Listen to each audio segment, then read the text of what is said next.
2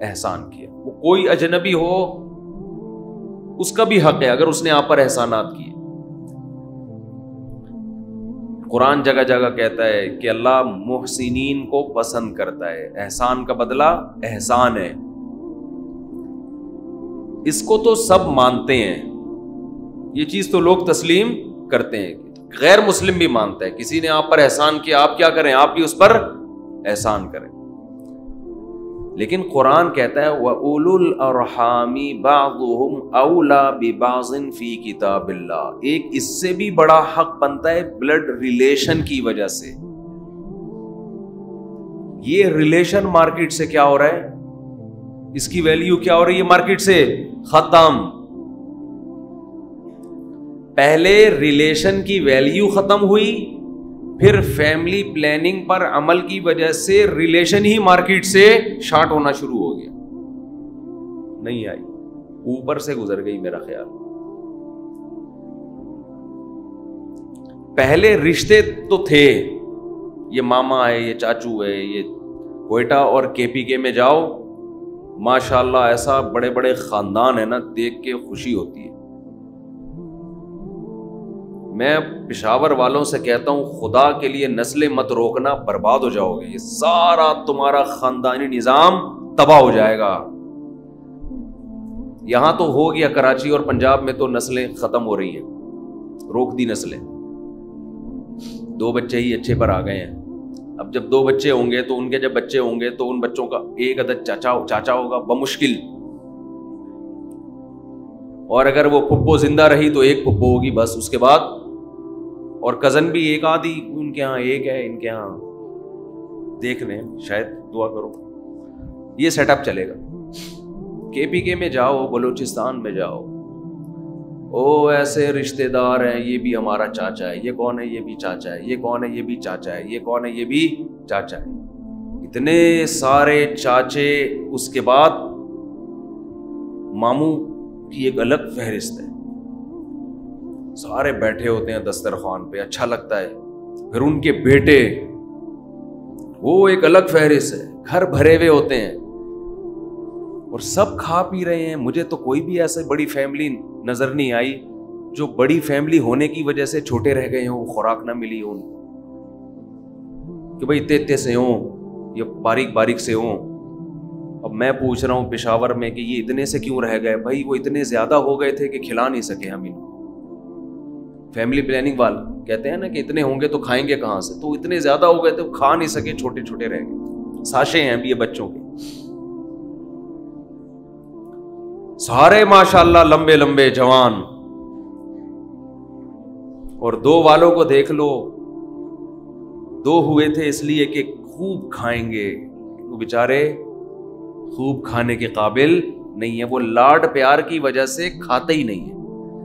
مائیں منتیں مانتی ہیں, یہ کھا لے, یہ کھا لے, یہ چکھ لے, نہیں یہ بھی نہیں کھانا, یہ بھی نہیں کھانا, پاٹھا کھا لے, نہیں پاٹھا نہیں کھانا, ہپا.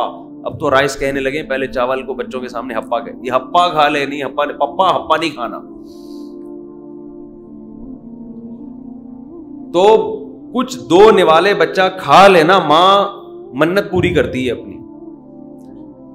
پتہ نہیں کیا کیا کھا رہا ہے, بڑھ پھر بھی نہیں رہا, اور بڑھ بھی رہا ہے عجیب سے بڑھ رہے ہیں. اتنے عجیب سی چیزیں مارکیٹ میں آ رہی ہیں. وہ بچے گئے مارکیٹ سے, وہ تراویحوں میں شرارتیں نہیں کرتے. ہم تو اپنے دور میں تراویحوں میں ایسی شرارتیں, وہ بچے کہیں شروع نہ کرتے شرارتیں. ہمارا تو رمضان بڑا انجوائے کرتے تھے ہم لوگ, پیچھے بیٹھے رہتے تھے, فل شرارتیں. امام جیسے ہی رکوع میں جانے لگتا ہے, بلکہ نہیں سلام کے وقت نا ایسے تمیز سے آ کے بیٹھ جاتے جیسے سارا خشوع و خضوع ہم ہی پر اتر رہا ہے. اور پھر ادھر ایک سلام پھیرتے پوری تفصیل کے ساتھ نا, بڑوں کو پتہ ہی نہیں چلتا یہ شرارت کر کون رہا تھا. پھر بڑے آرام سے ادھر ایک سلام پھیر, پھر جیسے امام نے اللہ اکبر کہا پھر شرارتیں. بچوں پہ تو شرارتیں اچھی لگتی ہیں. اور جب کوئی ساتھ میں صف بنا کے کوئی کھڑا کر دیتا تھا نا, پیچھے بچوں کی الگ صف بنا دی, کسی بڑے کو غصہ آیا, شرارتیں کر رہے, چلو کھڑے ہو جاؤ لائن سے. ہم لائن سے کھڑے ہو گئے جی, اس نے اپنے سامنے نیت بندوائی نا ہمیں. پھر ہم نماز میں شرارتیں شروع کر دیتے تھے, دوسرے کے پاؤں پہ پاؤں رکھ کے کھڑے ہو گئے نا, نماز میں ہی دبا رہے ہیں, پھر وہ دبا رہا ہے, پھر پھٹا, ایک کو دھکا دیا پوری صف ایک ایک کر کے, کیونکہ ایک دھکا گیا تو وہ اس نے آگے پارسل کیا, اس والے نے آگے پارسل کیا, اس نے آگے پارسل کیا. اب تو بچے شرارت بھی نہیں کرتے, پب جی میں لگے ہوئے ہیں, ویڈیو گیم میں لگے ہوئے ہیں, پتہ نہیں کھا کیا رہے ہیں, بڑھ ہی نہیں رہے. بڑھ بھی رہے تو عجیب سے پولے پولے سے نہیں ہوتے, بالکل ہی پولے سے ہوتے ہیں نا, بالکل ہی گھس بھرا ہوا ہو جیسے. ننگے پاؤں ماں باپ چلنے نہیں دیتے بچوں کو, تو ننگے پاؤں گلیوں میں بھاگیں گے تو پاؤں مضبوط ہوں گے نا. نہیں جی کچھ لگ جائے گا تو لگ جائے گا, تو نکال لینا. ہمیں تو بچپن میں سینکڑوں مرتبہ کانٹا چبھا ہے, خود ہی بیٹھ کے نکال رہے ہوتے تھے. بھاگنے تو ان بچوں کو لیکن یہ جب دو ہوں گے تو پھر ایسے ہی پلیں گے جیسے پل رہے ہیں, ہول سیل کے حساب سے ہوتے ہیں. جاؤ جا کے خود ہی بڑے ہو جاؤ تو بتا دینا ہم بڑے ہو گئے ہیں. جب بڑے ہو جاؤ بتا دینا ابا ہم کیا ہو گئے ہیں, بڑے ہو گئے. اور میرے بیان میں بیٹھیں گے جلدی بڑے ہو جائیں گے. تو خیر میں کیا عرض کر رہا تھا, کہاں سے کہاں بات چلی گئی. تو مزہ آتا ہے کے پی کے میں جاؤ نا, پشاور میں اور دوسرے علاقوں میں جاؤ, ہزار ہزار گز کے بنگلے تو رکھے ہوئے ہیں. گھر میں جاؤ دیواریں کھا رہی ہوتی ہیں یار, بندہ ہی نہیں ہے گھر کے اندر. اتنا بڑا بنگلہ تم نے, اتنے بیڈ روم بنا دیے, بیڈ روم اتنے ہیں, اس میں رہنے کے لیے بندے نہیں ہیں. چھوڑو یار, اس سے تو وہ چھوٹے گھر اچھے ہیں جس میں آبادی تو ہے, محبتیں تو ہیں. چھوٹی بچیاں باپ سے کیسی پیاری پیاری باتیں کرتی ہیں, چھوٹے بچے کیسی شرارتیں کرتے ہیں گھر میں. بچیوں کی الگ لائف ہے, بیٹوں کی الگ لائف ہوتی ہے. تبھی تو قرآن کہتا ہے یہب لمن یشاء اناثا, جس کو چاہتا ہوں بیٹیاں گفٹ کرتا ہوں, کیونکہ بیٹیوں سے انسان کو جو ذہنی سکون ملتا ہے وہ بیٹوں سے نہیں ملتا. اور قرآن کہتا ہے وَيَهَبُ لِمَن يَشَاءُ الذُّكُورَ, جس کو چاہتا ہوں بیٹے دیتا ہوں, کیونکہ بیٹوں سے الگ قسم کا سکون ملتا ہے, وہ بیٹیوں سے نہیں ملتا. بیٹوں کے یہ احساس ہوتا ہے کہ بڑے ہو کر بازو بنیں گے میرا, یہ میرے جانشین بنیں گے. اور قرآن کہتا ہے او یزوجہم ذکرانا و اناثا, جس پر بہت احسان کرتا ہوں اس کو دبا کے بیٹیاں بھی دیتا ہوں اور دبا کے بیٹے بھی. اناث او یزوجہم ذکرانا و اناثا, یہ پلورل کا صیغہ ہے جمع کا. جمع کے کم سے کم افراد عربی میں 3 ہوتے ہیں, یعنی کم سے کم جو قرآن کے مطابق بیٹے اور بیٹیوں کا نصاب ہے نا, جہاں سے آپ کی اولاد اسٹارٹ ہوتی ہے وہ 6 ہیں. کم سے کم 3 بیٹے اور کم سے کم 3 بیٹیاں, اس کے بعد اب اولاد شروع ہوتی ہے.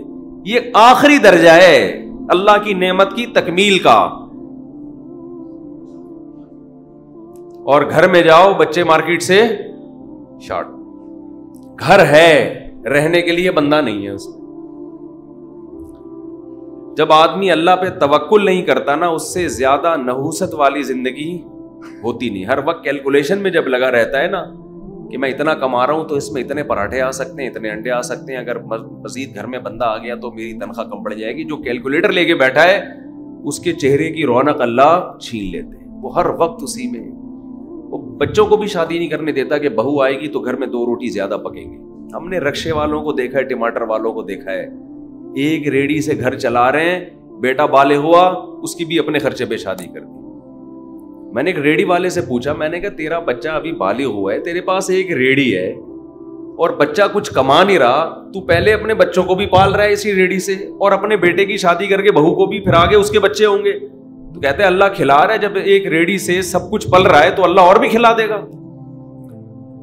اور بڑے بڑے کروڑ پتی لوگوں کو دیکھا ہے کہ جو اپنے آپ کو اپنی نسل سے محروم کر دیتے ہیں. بڑھاپے میں یہ نوٹ آپ کے کام نہیں آئیں گے, یہ دل نہیں بہلائیں گے.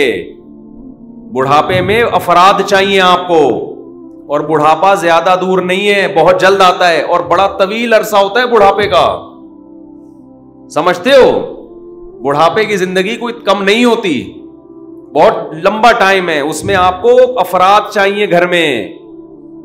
نوٹوں سے دل بہلانا ہوتا تو جاپان والے بندے کرائے پہ نہ منگوا رہے ہوتے گپ شپ لگانے کے لیے. جاپان کے بڈھے یہی کرتے ہیں. جاپان کا بڈھا زندگی بھر سائنسی چیزیں ایجاد کرتا ہے, بڑی بڑی چیزیں, جب خود بڈھا ہو جاتا ہے تو کسی کام کا نہیں رہتا. اب نہ حکومت اس کے لفٹ کراتی ہے کہ بڈھا ہو گیا کیا کریں, ہمارے کام, پیسے ویسے باندھ دیتی ہے, ہاں بھائی کھاؤ پیو, تو وہ اس سے کرائے پہ بندہ منگواتا ہے. وہ کہتا ہے میرے پاس سب کچھ ہے, بندے مارکیٹ سے بولو نا شارٹ, بندے نہیں ہیں گپ شپ لگانے کے لیے. نہ بہویں ہوتی ہیں جیپنیز کی, نہ داماد ہوتے ہیں, نہ پوتے ہوتے ہیں, نہ وہ ایک آدھ ہوتا ہوگا, وہ بھی کہیں تحقیق میں لگا ہوا ہوگا, ٹویوٹا کمپنی میں کوئی ٹائر ایجاد کر رہا ہوگا بیٹھ کے. ساری زندگی اسی پہ لگا دی. اب کھلتا ہے بڑھاپا, خودکشیوں کی طرف جاتے ہیں, بندے منگواتے ہیں, یار 1 گھنٹہ ہم سے بات چیت کر لو, اتنا کرایہ لے لو. اس سے وہ ٹماٹر والا اچھا ہے بھائی, جو ٹماٹر بھی ایجاد نہیں کر سکا, جو ٹومیٹو کیچپ بھی ایجاد نہیں کر سکا ساری زندگی, اس کے گھر میں رونق ہوتی ہے, اس کے بچے دائیں بائیں گھوم رہے ہوتے ہیں, اس کے بیٹے بہویں داماد پوتے نواسے خدمت کر رہے ہوتے ہیں.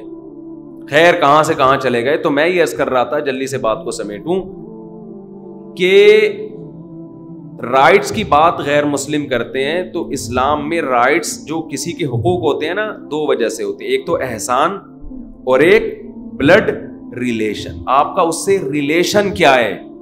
ریلیشن ایسی چیز ہے کہ اگر اس کے احسانات نہ بھی ہوں تو بھی شریعت نے آپ کے اوپر اس کے حقوق رکھے ہیں, صرف ریلیشن کی بیس پہ.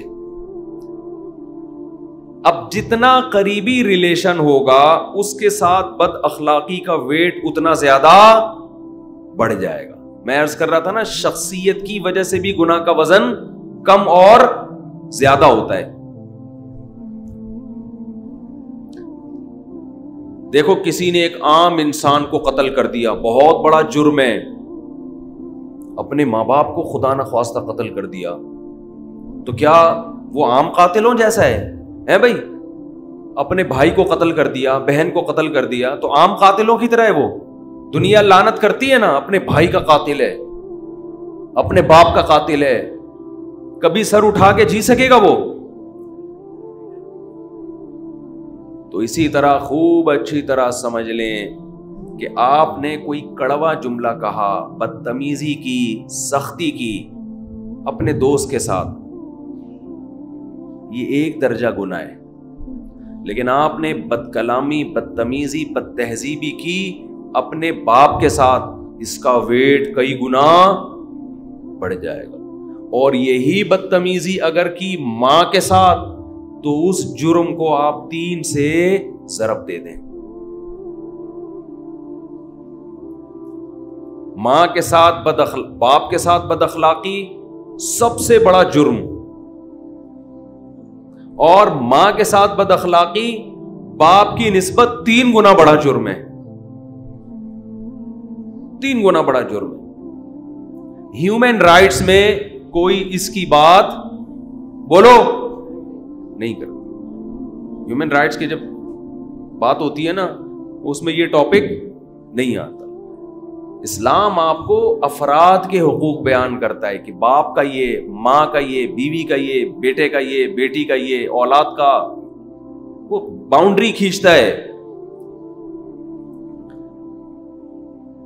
تو اس لیے چند رشتے ایسے ہیں کہ ان کے سامنے بات کرنے سے پہلے 100 دفعہ سوچا کریں, 100 دفعہ سوچا کریں. ان میں ایسا نہیں ہے کہ جو منہ میں آیا بک دیا, اور باہر جا کے دوستوں کو بتا رہے ہیں کہ میں تو چپ رہتا ہی نہیں ہوں بھائی, میرے تو دل میں جو ہوتا ہے اسی وقت منہ پہ سنا دیتا ہوں. فخر کرتے ہیں نا آج کل نوجوان, ابے ہم نہیں کسی کو سنتے, ہمارے تو منہ میں جو آئے, ہم تو اسٹریٹ فارورڈ آدمی ہے, دل میں رکھتا ہی نہیں ہوں میں. گدھا ہے نا, اس کا مطلب ہے گدھا جب ڈھینچو شروع کرتا ہے تو پہلے ماحول دیکھتا ہے. کیا ہو گیا, گدھا جب اسپیڈ سے, وہ ایک کتا بہت بھونک رہا تھا نا, تو کسی سے چپ ہی نہیں ہو رہا تھا. ایک فلسفی کو بلایا گیا, یار یہ چپ ہی نہیں ہو کے دے رہا, کوئی ایسا کرو. وہ بہرحال چپ ہو گیا. یہ ہمارے حضرت سنایا کرتے تھے ان لوگوں پر جو ہر وقت بھونکتے رہتے ہیں, ہر وقت نیگیٹو بات کرتے رہتے ہیں. یہ واقعہ ہمارے حضرت سنایا کرتے تھے ان لوگوں کے بارے میں جو ہر وقت نیگیٹو بھونکتے ہیں. کتا بھی تو نیگیٹو ہی بھونکتا ہے نا, نیگیٹو کا مطلب اس کی بھونک اچھی تھوڑی لگتی ہے کسی کو. بعض لوگ فیس بک پر ہر وقت کیڑے نکالنا, یوٹیوب پہ ہر وقت لوگوں کے کیڑے نکالنا, وہ بھی ایسا, وہ بھی ایسا, وہ بھی ایسا, اس نے یہ غلط کیا, اس نے یہ غلط کیا. تو یہ وہ لوگ ہیں جو ہر وقت اسٹریٹ فارورڈ بھونکتے رہتے ہیں, کبھی ان کے منہ سے پھول جھڑتے ہوئے آپ کو محسوس نہیں ہوں گے. بھائی ریکارڈنگ نہ کریں اوپر. تو ہر وقت کچھ نہ کچھ نیگیٹو بولتے رہیں گے.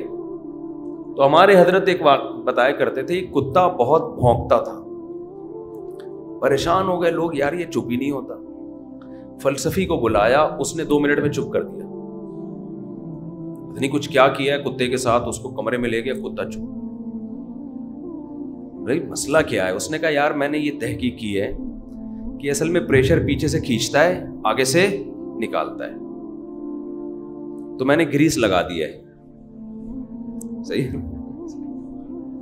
اب نہ یہ پریشر پیچھے سے کھینچے گا اور نہ آگے سے بولو نکالے.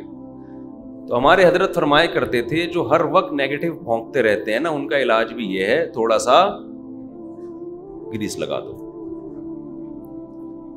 آج کل گریس سے کام نہیں چلے گا, ایلفی لگانی پڑے گی, ٹھیک ہے نا. تو آپ ہر وقت, میں گدھے کی مثال دے رہا تھا کہ گدھا جب ڈھینچو کرتا ہے, ماحول دیکھتا ہے کہ یار ابھی کچھ علماء بیٹھے ہوئے ہیں, بزرگ بیٹھے ہوئے ہیں, گدھے کا باپ بیٹھا ہوا ہوگا کہیں قریب میں, اس کی ماں بیٹھی ہوئی ہے, تو رشتے ہیں, ذرا خیال کرو. پھر ٹائم دیکھو رات کے 2 بج رہے ہیں, لوگ سو رہے ہوں گے, تو تھوڑا خیال کرو. نہ گدھے کو جب ڈھینچو کرنی ہوگی پورے پریشر سے ہوا لے گا اور پریشر کے ساتھ نکالے گا, کسی کی نہیں سنتا. وہ قرآن میں ہے نا, ہر جانور اللہ کی حمد و ثنا کرتا ہے نا قرآن میں, ہے نا قرآن میں. تو کہتے ہیں کسی ہندو نے کہا, کسی ہندو سے کسی مسلمان نے کہا کہ یار قرآن میں ہر جانور اللہ کی تسبیح کرتا ہے, تو اللہ کا نام لیتا ہے, تو کوئی جانور ایسا ہے جو بھگوان کا نام بھی لیتا ہے؟ اس نے کہا ہاں, گدھا جب ڈھینچو کرتا ہے نا تو وہ بھگوان کا تذکرہ کر رہا ہوتا ہے. جب پوچھا بھائی کیسے, کہتے ہیں جب گدھے پہ زیادہ لوڈ ڈالتے ہیں نا تو گدھا کہتا ہے بھگوان نا انصافی ہے کہ نہیں, ہے کہ نہیں, ہے کہ نہیں. بھگوان نا انصافی ہے کہ نہیں, وہ جو کر رہا ہوتا ہے نا, وہ یہ کہہ رہا ہوتا ہے یہ میرے ساتھ ظلم نہیں ہو رہا. خیر, گدھا جب چیختا ہے, بھونکتا ہے, کتا جب بھونکتا ہے اور گدھا جب چیختا ہے تو ماحول سے بالکل بھی متاثر نہیں ہوتا. وہ یہ نہیں دیکھتا کہ یہ ابھی اس اسٹائل میں بات کرنے کا موقع ہے یا نہیں. ہم تھر میں گئے نا, تھر میں کرتا ہوں, ہم تھر میں گئے, وہ پاک ایڈ ویلفیئر ٹرسٹ کی طرف سے کوئی خوراک تقسیم کرنی تھی.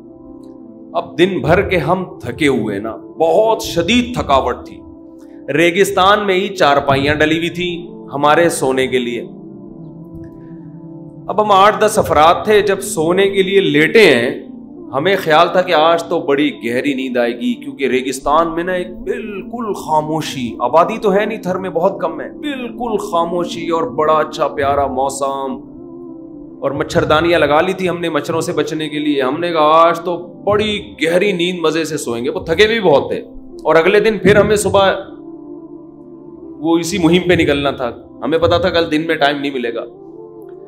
جیسے ہی سکون کا ٹائم شروع ہوا نا, پہلے ایک گدھے کی آواز آئی. ہم نے کہا شاید کوئی پرابلم ہوگی, گدھا ہے, انسان ہے, ہو جاتا ہے. تو ہم نے کہا کوئی بات نہیں, اگنور کرو نا. دوسرے جیسے ہی وہ خاموش ہوئے, دوسرے گدھے نے پوری پھیپڑوں میں نا ہوا بھری ہے, اور اچھا آواز اتنی, کیونکہ خاموشی تھی نا, اتنی گونج رہی تھی فضاؤں میں ان کی صدائیں, اتنی اونچی آواز میں چیخ رہے تھے کہ سوال ہی پیدا نہیں ہوتا کہ کسی کی آنکھ لگ جائے, سو جائے. اب وہاں تھر کے لوگ تو عادی ہیں. ہم نے کہا یار تم کیسے سو گئے؟ کہہ رہے ہم تو عادی ہیں, ان کا پروگرام رات کے ٹائم پہ شروع ہوتا ہے. کہتے ہیں رات میں ان کا یہ پروگرام شروع ہو جائے گا. اب ایک خاموش ہو, پھر دوسرا, پھر تیسرا, پھر کئی مل کے چیخ رہے ہیں. ہم سب ساتھی نا بالآخر 1 گھنٹے کے بعد اٹھ کے بیٹھ گئے. ہم نے کہا ہم سو ہی نہیں رہے بھائی, یہ نہیں ہو سکتا. ہم نے کہا یار ان گدھوں کو بھگاؤ, ایک کیا مسئلہ ہے. تو دیکھا جب اٹھ کے نا لائٹ ماری, لائن سے گدھے, لائن لگی ہوئی ہے گدھوں کی, لائن لگی ہوئی, اور ڈھیں چوں. تو جیسے گدھا چیخنے سے پہلے یہ نہیں دیکھتا کوئی بندہ آیا ہوا ہے, کوئی ٹائم ہوتا, دن میں چیخ لیتے یار, تمہیں کوئی کم ٹائم تھا تمہارے پاس دن میں چیخنے کے لیے؟ بندے سو رہے ہیں, تمہیں نظر آ رہا ہے 4-5, ابھی ہمارے قریب آ کے پھر چیخ رہے ہیں. تو اسی طرح آج نوجوان آدمی بھی بڑے فخر سے کہتا ہے کہ میرا جب میٹر گھومتا ہے میں چیختا ہوں, میں تمیز سے سنا دیتا ہوں. بھائی ہم دل میں رکھنے والے لوگ نہیں, ہم تو پوری بات پارسل کر دیتے ہیں.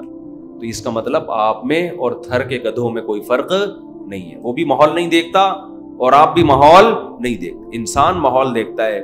سامنے باپ بیٹھا ہوا ہے, بڑا بھائی ہے, وہ عالم ہے, بزرگ ہیں, گھر کے بڑے ہیں, چاچا ہے, ماموں ہیں, بڑی بہن ہے, ماں ہے, یہ سارے مقدس رشتے ہیں. ان کے سامنے اونچی آواز بولو نہیں ہوگی, کہ سامنے اونچی آواز نہیں ہوگی.